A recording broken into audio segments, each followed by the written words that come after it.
Welcome back, or welcome to. This is because we were just It's gonna be a really chatting. good podcast. We're doing our best.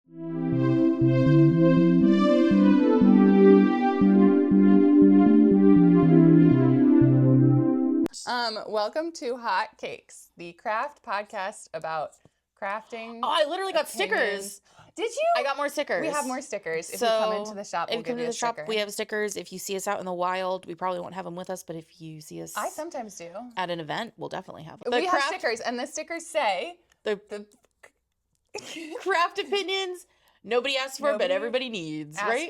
I actually think the stickers say something different than our tagline, which is really fun. No, wait, no, they well, do. Anyway, it doesn't matter. The podcast with craft opinions nobody asked for, but everybody needs. Yeah.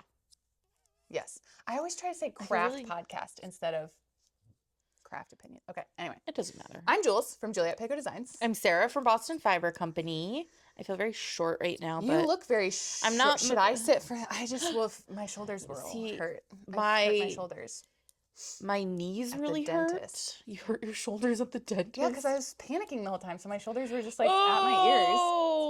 I was so tense.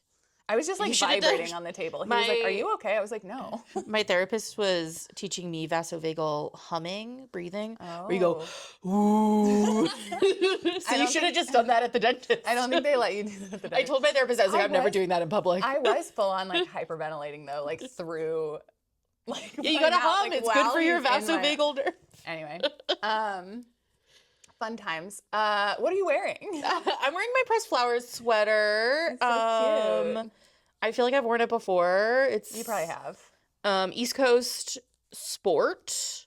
Which I don't even know. I mean, she must do sport still, but I haven't gotten sport in a while. And La Bien-Aimée, her color, her custom color for what's that yarn store that closed in Texas, in Austin?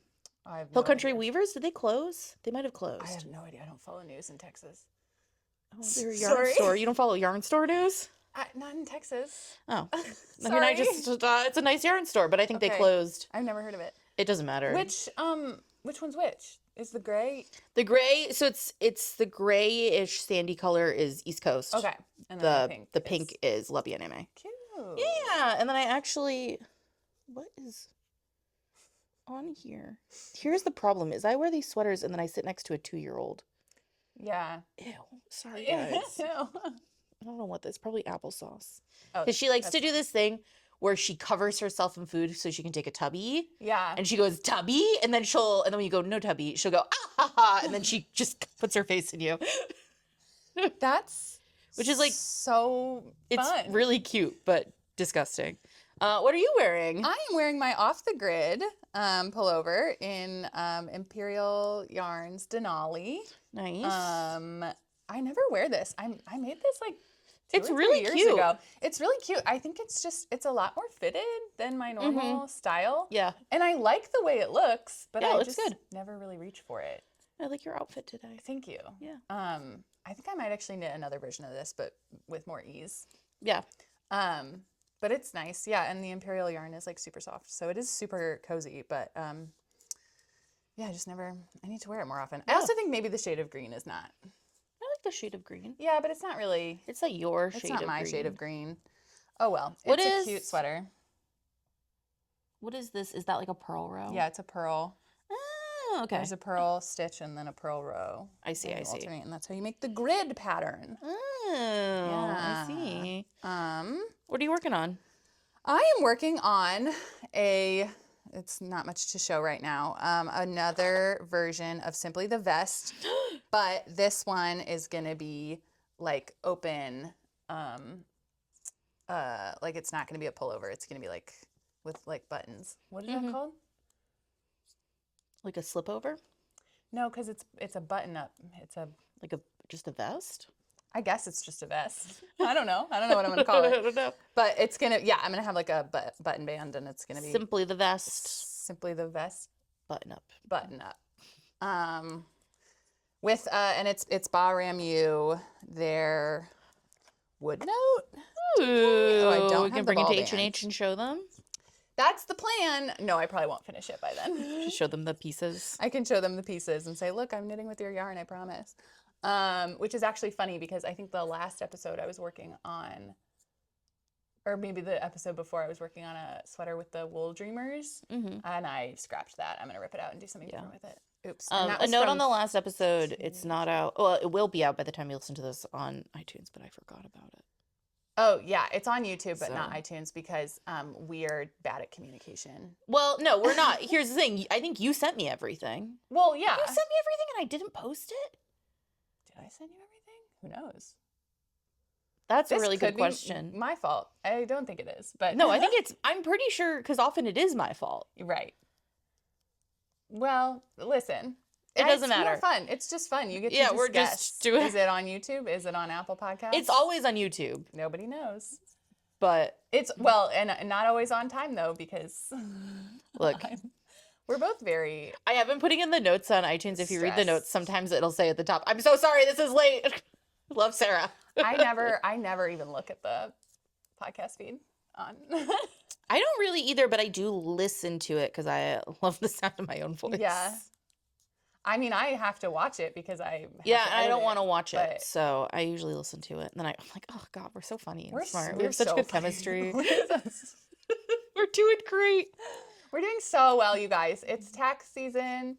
It's travel season for both of us. Yep. There's just a lot going on. Nothing is going well. Nope. But all of my teeth hurt. I can't eat food. I'm sorry. Yeah, it's just been chaotic. Anyway, you want to know what I'm working on? Yes. I really just want to talk about it because it's also... It's my fucking pattern. It's also simply the best. What are you working on, Sarah? I'm also working on Simply the Best V-neck version, but I'm going to fuck it all up. So I'm doing it in too big a gauge with the with Etesia from I think if I was doing it on bamboo needles, my gauge would be right. But because I think it would be closer to right. If you're off by 2 inches, that's a lot.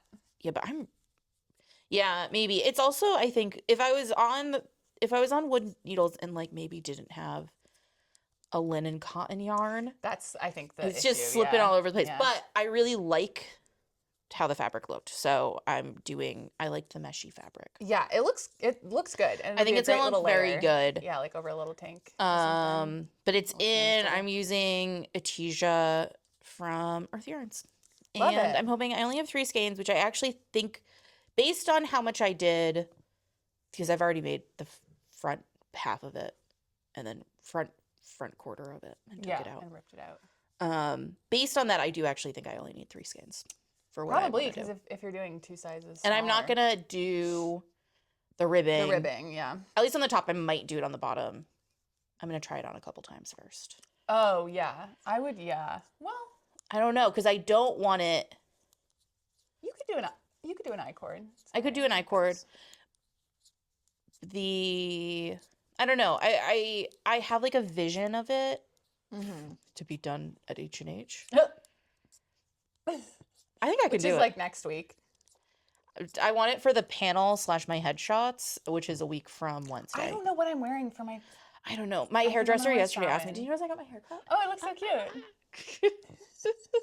I am going to bring my Bialtona top because I'm going to be in Omaha for May 1st. Oh my gosh, yay. I have a new Bialtona that I'm going to premiere tomorrow at Gore Place. I'm so excited. With my alpaca. I put it on this morning. Oh, the one that you made. That looks so good. It's so soft. I kind of want to just wear it with nothing underneath. I think you should. And now I kind of want to. But or with a bra underneath. Yeah, but I want it right on my skin. Yeah. It's so soft. You can. I can. Probably just in the comfort of my own home. Yeah.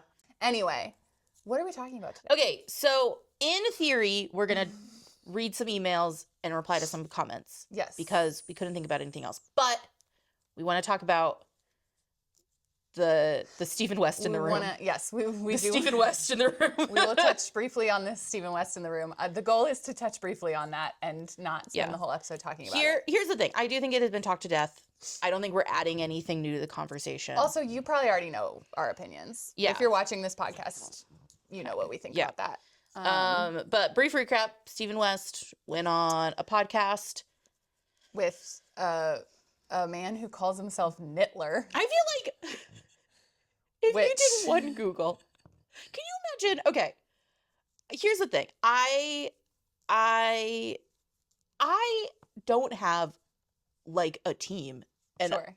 I've only been on one other podcast, which was the Craft Industry Alliance podcast, which is a deeply inoffensive podcast. We've vetted that one. That one's good. But also I listened to one episode. Yeah. Which like wasn't a ton of prep, but I listened to one episode. And I'm also like you couldn't listen to one episode? Or even just like Google the guy. Yeah. Just Google the guy. You didn't look at the episode titles? Yeah. So descriptions or what people say about him? That's the thing is like he did this whole apology tour where he tried to say he like didn't know. And I just like don't buy it. Like I don't understand how you could possibly, especially because this I mean, if somebody invites you on their podcast and they have like 400 subscribers. Oh, right. Like, you're going to look into that. You're going to want to be like, who is this guy? Yeah. And also, if you're going to go on a podcast with no subscribers, why not come on ours? Yeah, come on our podcast. We have no subscribers. We have, we have lovely, wonderful subscribers. We love our subscribers, but there are like 400 of you. Yeah. And so, like, if that's Stephen West's bar, then like, come on our podcast. Come on our podcast, but also don't. Or do, and we can ask you some hard questions. Why'd you think this was okay? Why did you collaborate with the fascists? And just because you met somebody and they were nice to you, do you ever think when you're like a tall white man that maybe sometimes people are nice to you? Maybe sometimes people are nice to you for that reason. Yeah. Yeah, I do just think, I think it's crazy that he didn't. I think you have a responsibility. If you have a platform that big, you have a responsibility to like at least Google who you're collaborating with, or who you're platforming. And yeah, I also, we were talking about this earlier, the fact that his second apology was better. I think his second apology was fine. But the fact that it was his second apology kind of means like it doesn't really matter as much because he clearly was forced into saying that. And it's just sort of like... Well, and it was like, that should have been your reaction to him when you took a picture with him. Right. That's like, also, this podcast is not their first interaction. Yeah. They've interacted in the past, like at a festival or something. It's so weird. It's just a very weird, and it's all just very like, I really don't know what he thought was going to happen. Like if people just wouldn't notice. Yeah.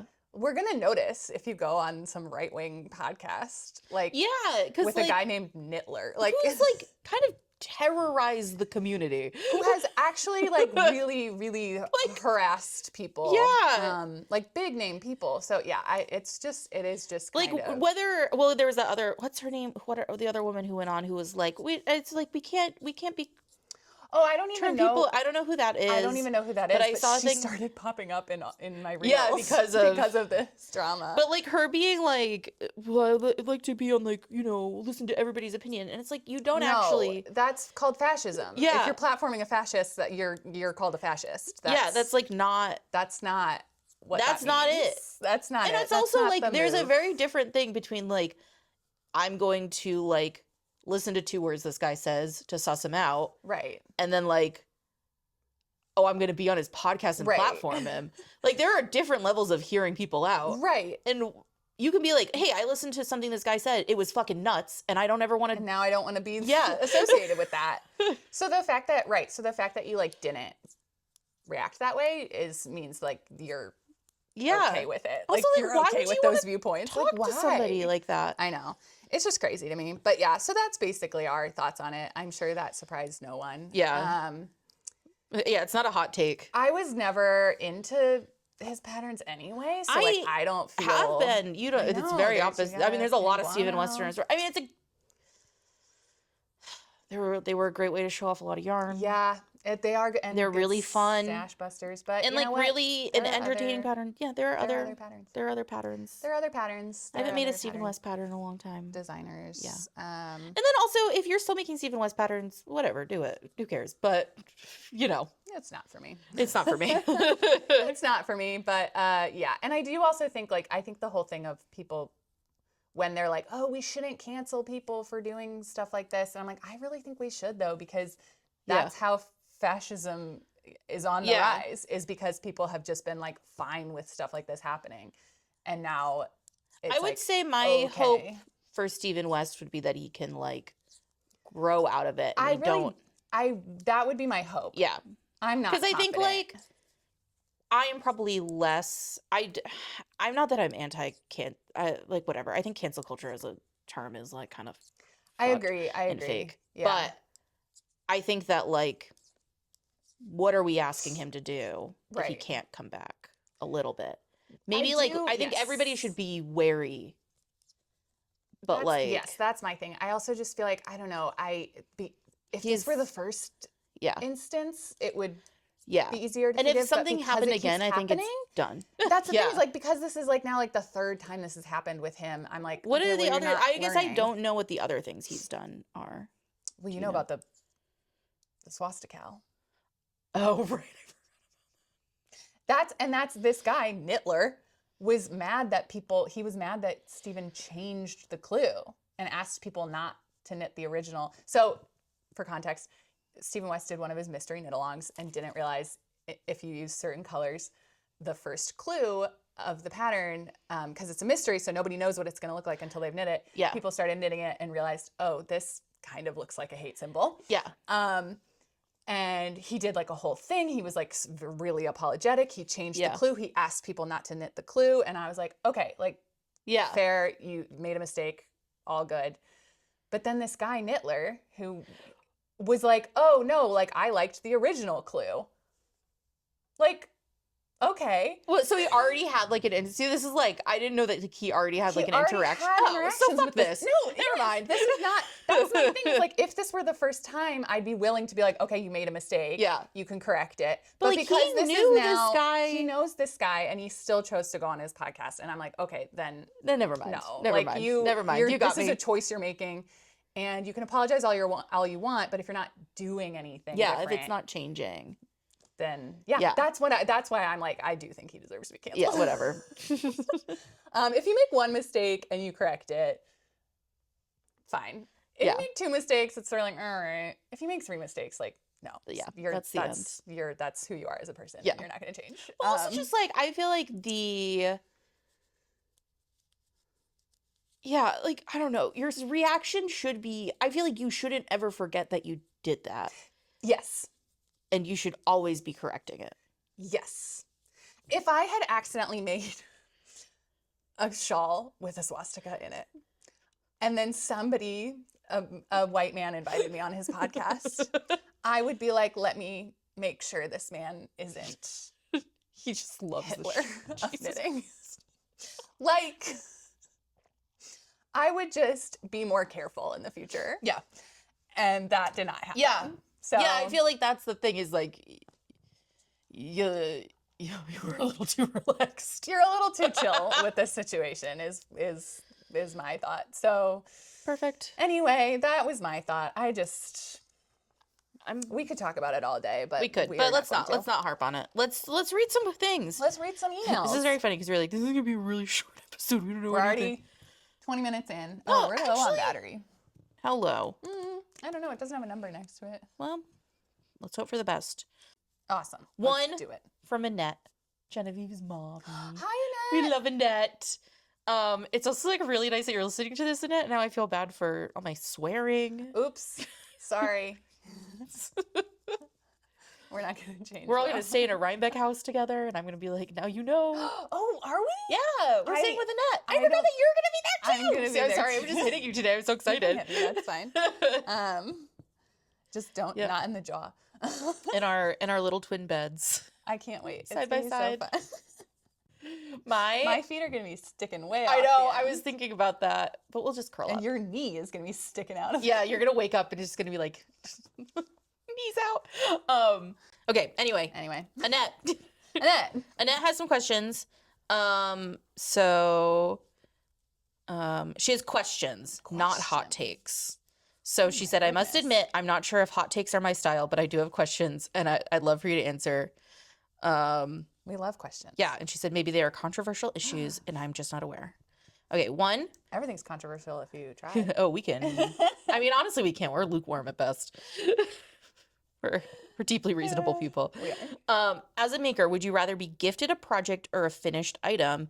I love to receive handmade items and appreciate the time, thought, and effort involved, I don't always appreciate a gift of yarn that I then feel obligated to find a project for that works with that weight, material, yard, etc. If I gift hand-spun yarn, is that enough, or do I have to make if I gift hand-spun yarn, is that enough, or do I have to make something out of it when giving it to a crocheter, knitter, weaver? Hand-spun specifically? Hand-spun is different, I would say. I would say you can gift that. You can gift that because also they don't have to do anything with it. It's just pretty. You can just display hand-spun yarn in your house as like And, a finished item. I feel like hand-spun is like you would like combine it with other stuff too. But in general, for me personally, I don't like to receive gifts of materials because I have the next like 5 years of my knitting schedule is like already like I have way too many projects. So that would stress me out. Yeah. But I do know a lot of people, like my best friend kind of like, I sell knitting kits too. So it comes with the pattern. So you don't have to like think of a pattern to do it with. So, and my best friend like loves to just like get a kit and be like, okay, here's the pattern, here's the yarn, make the thing. And she kind of like likes knitting. Like she wants the finished object, but she also just kind of likes having some knitting to do. So like she came to visit me in October and I just handed her some yarn and was like, make paper chain things for my paper chain. Yeah. And she was like, great. Like she just wanted to, so I think for some makers, they do just want like, but I do think the kit part is important because you're saying here's the yarn and here's the pattern. Yes. They don't have to follow the pattern, but it's like here's the problem I have. I think it's like really sweet when somebody gets me a skein of yarn. Yeah. Because like you were thinking about me and you found a thing that I like. I might never use it. Right. Which is sometimes a problem. Yeah. Like I don't get that much yarn. And like my mom and my sister always get me like a yarn gift when they go somewhere, but they like kind of know what they're doing. That's the thing. If they know like the difference, what you I knit, think too. But and then like also like gifting, like I'm gifting for actually I was gonna say for my friend. I don't think she listens. I would know if she listened to this, but I'm gonna see her. My bestie does listen to this. Oh, Hi, that's really sweet. I don't know, Hannah, if you listen to this, but also even if you do, when this comes out, we'll literally be together next week. And if this comes out on time. If this comes out, but especially if it doesn't come out on time, because we're not going to be together till late on Friday. So right. Saturday would be even better. Okay, great. So it doesn't matter. But I will have given her. I bought her. Not that she's knitting right now. She's pregnant and she just doesn't want to knit. And it's really cute. But I got her yarn when we were at a woolen affair to make a tank top from a book that she got me. So I'm going to give her the book back. Oh, cute. And the yarn to make the tank top. Oh, that's wait, in the book. I remember this. Yes. Yeah, I remember. Except I'm actually not going to give her the book back because I haven't finished the sweater that I was making in it. And she doesn't feel like knitting, and she's going to have a new baby in September. So I figured, like, I'll finish the sweater, and then I'll give her and then give the book back. But I'm going to give her the yarn for it. Lovely. So she can pack it away, I guess. Until she's ready to knit. Until she's ready to knit again. That's sweet. But So I think it does depend on the person very much. But some people like to be given the materials, and some people don't. But I think with handspun, especially, handspun, I think you can just give people handspun. Yeah. That's like I'm happy to just get a random skein of handspun because that. you can do you can display it. Yeah. If you make a hat out of handspun, it's going to look better than any hat you have. If you make a headband out of handspun, it's going to be beautiful. Just untwist the hank and wear it as a scarf. Yeah, like it's going to be the most beautiful thing. Like, yeah, I think handspun is a different category. And also, if you're a person who has a lot of handspun, then like you might combine it into you can use something. it all in one. Yeah, like a big knit collage project or something. Knit collage. Yeah, thank you. The only thing I could come up with was penguano. That was my first thought. That I was like, not a penguano. But we can't. My thought was Lena, she is Marguerite. I think. Oh yes. She does so much. She has like she hand dyes stuff, and she has like beautiful handspun, and she has gorgeous like cool. She has a penguano that's handspun, but she also has another jacket that I think is a knit collage pattern, or she just made it up. Knit collage has a lot of good patterns for handspun, though. Yeah. I feel like a knit collage pattern would be because their yarn is similar to handspun. Yeah, I mean it is handspun. It is, yes, yeah, but it is. But it's not. I mean, like it looks like it's like mass produced handspun. But yeah. But has that same look. So yeah, look up a knit collage pattern. Okay, second part. Yes. Crocheting, knitting, weaving, felting, and even sewing have basic equipment necessities that you already have if you participate in the craft. Yep. What new, different, or exciting craft toys are out there that you want, but you won't get for yourself? Like maybe you already have all the knitting needles, so you can't justify buying that fancy set of interchangeable circular needles. And then it says in parentheses, read, what can I get Genevieve for her birthday and Christmas? Genevieve doesn't listen to this. Yeah. I was going to say, because for me personally, I do just buy myself the fancy set of interchangeables, but it's a business expense, so it's different. It's different. I was also going to say, for me, I want a sock machine, but those are like $2,000. Yeah. So you got an e-spinner. That's fun. I did just buy an e-spinner. And Annette, I know you have an e-spinner. Because of Annette, I saw Annette using hers and thought I want one myself. I feel like I did just buy one. You bought one. But that's something that like somebody might not buy themselves regularly. No, because it is like $150 or something. So it's not cheap. And for me, of course, I can always justify it because I will use it like in my business. Yeah. So it's kind of, even if I'm not like selling hand spun yarn, I will like make content with it or like do, so or like dye like fiber or who knows. Who knows? But it's easier for me to justify. So I think, this is a hard question because for me, does Genevieve have a needle set? I don't know. I don't know. I feel like a needle set is a good gift. I am really obsessed with bags. And bags, I find like a hard thing to justify for myself because a really good bag is expensive. You can get like $200-$300 bags. Yeah. I saw somebody yesterday at my hairdresser who had one of the redesigned bags, which reminded me that I'm gonna buy some next week. I want the like cube looking ones. Yes, that, that's what this lady had. Yeah, I saw her. I was walking out and I saw her walking in and I was like, I love her knitting bag. Is that a redesigned bag? No, I love their bags. I do kind of want one of those little leather. They're weirdly like impractical to me though, just because the shape is like not something I would like carry around. Yeah, but you could. But I think it would be good for travel. Well, and you could, if you carried like a big tote bag, it would fit really well in the bottom of the tote bag. And this lady was just carrying it under her arm, and it looked like pretty comfortable. Yeah. Okay. But my guess is like she leaves her big bag in the car, goes into the hairdresser with just her knitting bag. And she's gonna like sit and get her hair colored or something. Yeah, that's fair. That's fair. Yeah, I do think knitting bags are a good one, like a really nice knitting bag or project bag. Because like we get a lot of cheap ones, which is great. I love all my little cheap ones. I have loads of. Well, this one's not really. That's cheap, not a cheap one. But like, this doesn't exist anymore. But I got like one at Rhinebeck, but like it's smaller than that, and it was $60-something. So it's like an expense to get a nice one. Yeah, your little quilted one. Yeah, so and cute. I love that one. Then I made myself a knitting bag, which I forgot to bring with me today. Yeah, did I show it off in the last episode? Was it done? No. Did I not bring it to show you? No, I've never seen it. Well, you'll see it when we're in Chicago. It's really cute. My seams are deeply uneven. Oh, my seams are. I think it's just like, you know what? It's like who I am. I really want a serger. There we go. That's a piece of equipment I want. Yeah, a serger. I want a serger because I want to be able to just do seams without messing them up. I want that for you. I think I'm whimsical. Yeah. Well, for me, the seams are all on the inside usually, so like it kind of doesn't matter. But I have a backpack that is pretty. The binding on it is pretty I bad. Was making the bag when I was. This is maybe a shout out to all people who make project bags. I don't think you're charging enough. I was making my bag and I was like, oh, I'm gonna make project bags. This is gonna be great. I'll sell them at the store. No. I was like, oh my god, I have to charge $800 for this bag that's gonna fall apart. So stupid. No, bags are. I think bags are really nice. It gets faster when you get really good at it, but still, it's not. Yeah. Okay. But so project bag. Something fun. I was gonna say a Swift and yarn winder is usually a good gift. Yeah. But probably not for Genevieve because Genevieve works at a yarn shop. Yeah, Genevieve has it. But yeah. There's stuff. I always feel like you can also always books are really nice. Oh, books? Because nobody buys themselves a $60 Lane book. I mean, people do, but it's like a treat. Or like a subscription to something like Farm and Fiber Knits. Yeah. That does like a periodical is always nice.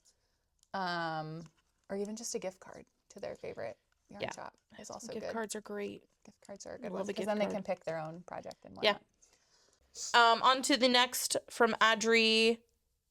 I keep almost reading everybody's last name. Stop reading people's full names. I'm not. Let me read your government name. This is from Adri. Okay. 3 hot takes. Sweet. So, hi. I have been binging your podcast while working on Sock Madness. This is so nice. And I have 3 hot takes for you. 2 knitting and 1 silly. Okay. 1. I'm tired of hearing people online complaining about, is somebody trying to get into the store? No, I just heard a noise. Oh, they might be up on the metal thing. I'm tired of hearing people online complaining about all the parts of knitting they don't like. Knitting is optional. You don't have to do it if you don't like it. It seems online like people on the far spectrum of being product knitters genuinely don't enjoy knitting at all, or don't enjoy working on the things they knit. Life is too short, and we're already required to do so many things that aren't fun. I just don't understand how people would also choose to spend hours of their own free time doing something they don't enjoy. The flip side of this is that I think a lot of people who say they're product knitters are more on the process knitter side than they realize. I see people kind of assign simple, practical projects as being product and more intricate, detailed projects as being process. But if you enjoy the process of knitting plain stockinette, then that's still a process knitter. Yeah. I fully agree, Adri. Yeah. I do think it's insane when people are like, I hate this. Like, you could stop. Yeah. Well, and also, like, I know people who really hate purling, which I don't know if I think about purling that much, but I don't love it. Purling, yeah. But I'm but doing people it right who now. really hate it figure out ways to not do it. You can just knit. You can knit garter stitch. You can knit in the round. Yeah. You can knit, like, there are ways of not doing the one thing you don't like to do. But yeah, I agree. Your hobby should be fun for you, and you should not hate the whole process. And if you are hating the whole process, if you're like, oh, I really want this, like, you know, pearl thing. Yeah. Like, you could buy it from someone. Yeah. You could try to, like, there are other ways of going about, like, you could barter. You could be like, oh, I'm going to knit you this really long garter stitch scarf because I know you hate that. And, like, you can knit me. Yeah. Like, you can barter with your friends. I don't know. But yeah, don't do stuff you don't Life is do. too short. Yeah. I just feel like trying to force yourself to do a hobby that you don't want to do. It's like, you don't need to finish a book. Yeah. Right? If you're like reading a book you don't like, but it's like supposed to be good, you don't actually have to finish it. Put it down. You don't have to do it. Nobody's grading you. I was thinking about this today because I was thinking about I log every book that I read just in like a little notebook. Yeah. And I read a kind of a harrowing book, so then I reread a bunch of books, and then I realized I reread it already this year. And so I was like, does this count? But then I was like, fuck it. Yeah, it does count. It does count. Who cares? Because you read it again. Yeah, I read it again. I'm writing it down. It's my notebook. Right. Nobody's going to tell you Like, I don't get a grade. Yeah. Like, who cares? You can't cheat at a hobby. Yeah. Like, the only person I'm trying to impress is myself. Right. So, and I had a really good time rereading KJ Charles. Oh, I love rereading KJ Charles. I reread the Will Darling books, which I reread. Oh, I reread those like once a year. I've reread them twice this year. Oh, no. Well, it's only April. Count. It doesn't count, but they're so good. They are so good. I like to listen. I also, maybe I do reread them more than once a year because sometimes I listen and sometimes I read. Yeah, and they're like go down easy listening. They're so easy listening. Yeah. Anyway, yeah. Yeah, I think, and I do agree that, like, yes, if because I do enjoy just knitting, like, stockinette in the round. Yeah. I think that's fun. I like sitting in front of the TV and not paying attention and to what I'm knitting. Especially if I'm watching something that I need, like, subtitles for, like if I'm watching a foreign language. Yeah. Or like I knit at the movies. You can't do something complicated at the movies. Right. Yeah. If you or like when I'm reading, if I'm reading an ebook, I knit stockinette. Yeah. In the round. So yeah, I agree. I think everybody's a little bit of both. Like, you're a little bit of a product and a little bit of a process knitter. Yeah. You're not usually like just one or the other. Sorry, that sound is probably awful. It is. I have no idea if it's being picked up on camera. But anyway, okay, let's move on to 2. Yes. Which I feel like we've kind of talked about. Okay. Maybe in our designer one. Anyway, it doesn't matter. I think too many people get into designing without sufficient experience to do so. I did a test knit recently. Oh, I can talk about this forever. In addition to being kind of poorly run, it had so many errors in the pattern. And at one point, I emailed the designer about an issue with a stitch mount and setup rounds for Italian bind off. All the knit stitches were mounted backwards, and there was no mention of it in the pattern. And they responded that they weren't sure and didn't think it made a difference. That is not a Oh. sufficient understanding of the mechanics of knitting to be releasing a paid pattern. On the other hand, I think people online pressure knitters to make patterns too often. Sometimes a person can self-draft something cool for themselves and not need to write it up as a pattern and sell it, especially when they don't have the experience to do so. Okay. Yes, Adri. You're like We could vibrating. do a whole episode about this. I feel like we have. Actually, we kind of have, but also I think we should do another one because more stuff has happened. Have you? No. Okay, so this has been on Threads this week. Oh, it's because you're not on Threads. I'm kind of on Threads, but all I read on Threads is about. So this is, and I commented, and also, so Size Inclusive Collective then posted about it on Instagram and. Okay. So I commented something similar to this, but and we did talk about. I posted the link to our second episode of Hotcakes because I was like, this is relevant. I think, let's touch on this briefly, but I also think we should do a full episode about this. Yeah. There is a lot of like online pressure. If you design your own patterns, people are like, give us the pattern. Yeah. But then those people don't necessarily have the training. There's such a big difference between designing a garment and writing a pattern. Yes. And I think that's the thing people don't get. They're like, oh, well, if I can design my own sweater, then I'm a designer and I can write patterns. Yeah. There's a huge skill difference. Designing your own sweater for yourself or like for a friend based on like their measurements or whatever is an entirely different game than like writing a pattern that is not only graded for multiple sizes, but also written with instructions that other people can understand and follow is like a whole other thing. And it's not easy. And a lot of knitwear designers these days, including myself, are self-taught. So that is definitely like, there's a huge range in the quality, I believe, of patterns that are available. I do think, and like when I first started out, I probably was not a great designer. Yeah. But after like my first few patterns, and a lot of them I was putting out for free too. So it's when they're free, it's sort of like, it doesn't really matter. Yeah. Yeah, because you're not asking people for money, and it is more of just like a hobby. Like I'm just putting this out for free and not monetizing it in any way. Because it wasn't like I literally was not monetizing it. I was just putting it on Ravelry for free. But then I started taking classes. I've taken several like knitwear design courses. I've taken a grading course. I also think it's so important to hire a professional tech editor because they should be able to check that and be like, oh yeah, this bind off is like they're not mounted correctly. And like, yeah, if it's not mounted correctly, you're gonna end up with twisted stitches and that's gonna look weird. So like, yeah, you definitely need somebody who is like a professional at checking that. Yeah. And now I've hired a grader as well, so I don't even have to do the grading math myself. But yes, I definitely agree that like monetizing, and this goes back to monetizing your hobby. If you want to just design garments for yourself or for your friends, you don't necessarily have to become a pattern writer. Yeah. And but if you do want to monetize it, there are other ways of monetizing it. You can like write your notes of like what you did and put that out for free on a blog that has ads, or you can like have a monetized YouTube channel where you like talk about that kind of stuff. Like there are other ways of monetizing it that don't like involve actually learning a whole new skill set. And I don't know. Yeah. That's kind of how I feel about it. But yeah, there was a whole thing on Threads. The drama was somebody posted like a link to a pattern kit. It was a kit, and it was the yarn and the pattern, and it was a basket weave scarf.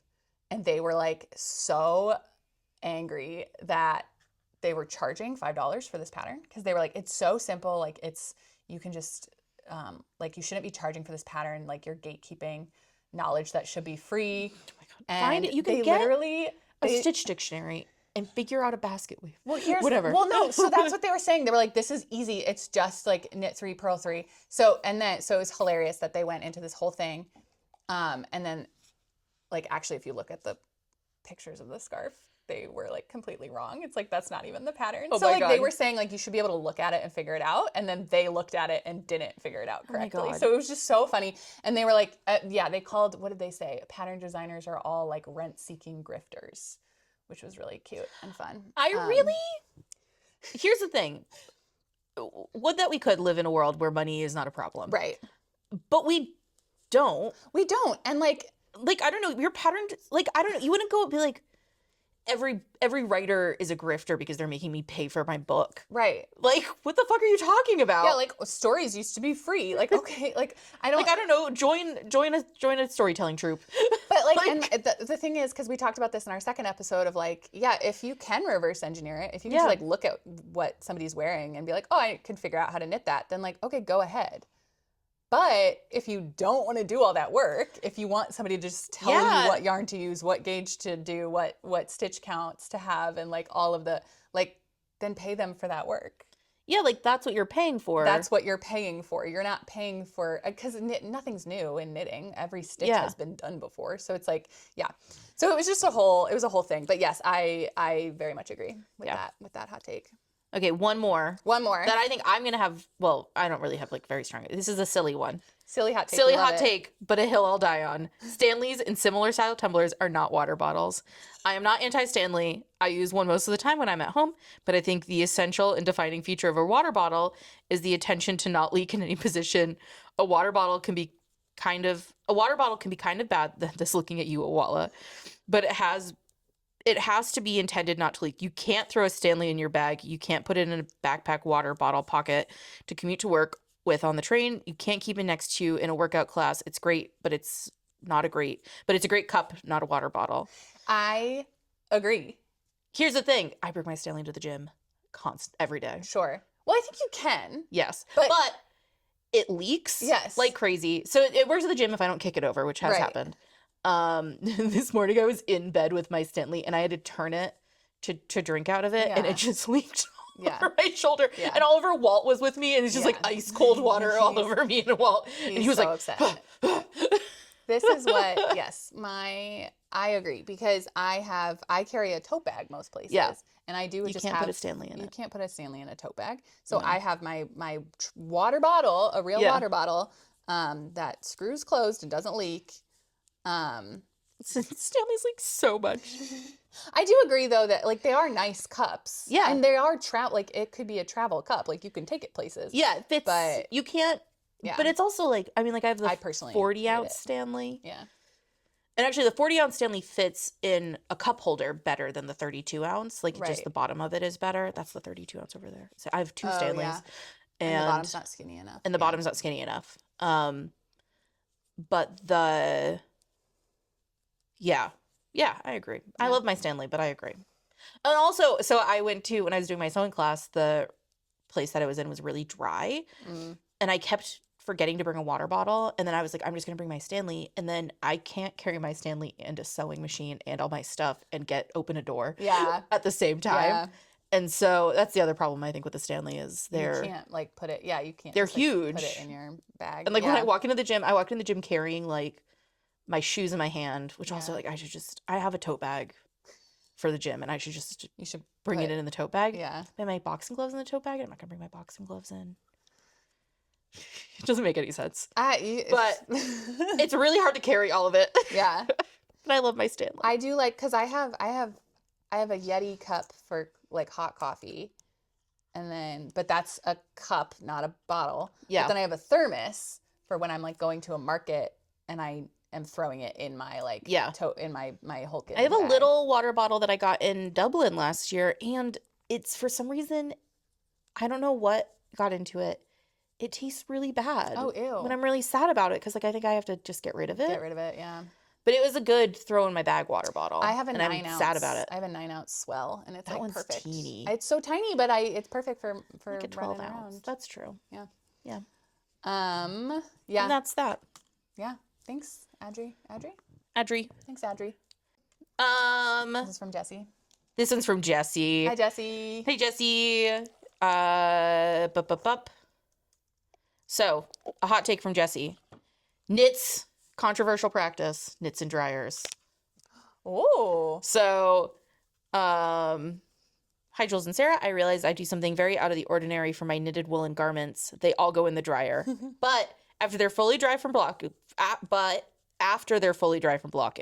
since I also put my knits in the washer for a spin cycle to remove excess water, probably also a sin, I found that it really flattens out the fibers once the sweater is fully dry. So I realized that 10 minutes in an air-only cycle fluffs everything back up so it feels new again. It's apparently a wild concept when I tell other knitters. I also dry slightly damp sweaters on a 20-minute heat cycle to felt it slightly if it's stretched out too much. But I feel I can only commit one knitting cardinal sin at a time. Jesse cited in parentheses local knitting menace. We love you, Jessie. I do. Okay.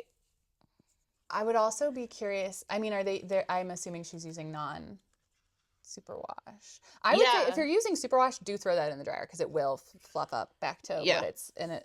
Superwash stretches a lot, so if you put it in the dryer, it'll shrink back down. I feel like Jessie uses a lot of non-superwash. I was gonna say I'm thinking of like her last couple projects, and I think they were non-superwash. I have a spin dryer now, so I will put my stuff in the spin dryer before I like block it and to get out all the water. So drying goes way faster. That goes really well. But then I don't put it in the dryer. I don't know, maybe it's just the fibers I'm using. I find, or maybe the way I air dry it, because I have it on my mesh, like it's not laying flat on a flat so maybe surface. It's on a mesh, so it has more airflow, I guess. I don't know, maybe it. And then I kind of just shake it out and fluff it up a little bit, so I don't need to. But no, that is a good technique. If you don't, if there's no heat, and it's already like pretty much like 99% dry. But yeah, I think you can put it in the dryer. I think if it's mostly dry and you're not using aggressive heat, that's probably all we have time for today. Yeah, we have some YouTube comments, but do we have anything quick? I think most of the YouTube comments are kind of. A lot of these are more intense. I don't think we have time for any of these. So so that's what do you have? Yeah, maybe we'll reply to YouTube. Well, we can do another episode so of YouTube next, comments. And like some of the ones maybe are not full. Boop boop boop. Yeah, we'll do this later. Because we don't need to be doing it on the podcast. No, maybe that's something we should. So we'll do YouTube comments later. But thank you for all your emails. Thank you for all your comments. Keep them coming. Keep them coming. Tell your friends. Here's the thing I'm gonna plan on doing. Okay. Starting when this episode gets posted next week. Okay. My plan is to start putting up a little poll on Instagram every time a new episode gets posted and do like a hot take Friday. Hot take Friday. So you can comment. Cute. You can just submit your hot takes right there. Yeah. So follow Boston Fiber Company. Or else. And maybe one day we'll have our own Instagram for this podcast. We'll see. And maybe we'll start putting clips on. Tell me, what do you have coming up? Well, by the time this goes out, Gore Place is over, so I will be at H&H, and then I won't be doing anything until Woolworks in July. So that's pretty nice. Yeah. I'll be at H&H. Our next episode will be from H&H. Yes. I don't know what's coming up. We're gonna have a collection of yarn out at some point. It will not be this weekend, but it will be. Probably by the time this comes out, it'll be out. Yeah. Your AP Lit. My AP American Lit class that I would teach. Yeah. But yeah, keep watching, keep following. I'm trying to think of what else is coming up. Anything? There will be. Maybe by the time this comes out, tickets for Knit in Public Day at the Red Sox. Ooh, yeah. Coming out. Yeah. So follow. We'll get on your mailing list, right? Yeah, get on our mailing list. Follow on Instagram. I'll post it everywhere. Yeah, that'll be fun. And by the time this comes out, the finalist for Boston Fiber Festival, plus tickets, plus some classes. Yes. Plus our new website launch and our new logo stuff will all... the logo's so cute, you guys. I really like the logo. Will all be up by the time this comes out. So yeah, start planning your fall plans. Start planning, buy your tickets now, because since we're not outside, there's a limited number. Yeah. Follow us on here, on YouTube, on Apple. Leave us a comment, review. Send us a Ko-fi if you want. And send us an email. Tell us your hot takes. Okay, we love you. Bye. Love you. Bye. Mwah, mwah, mwah.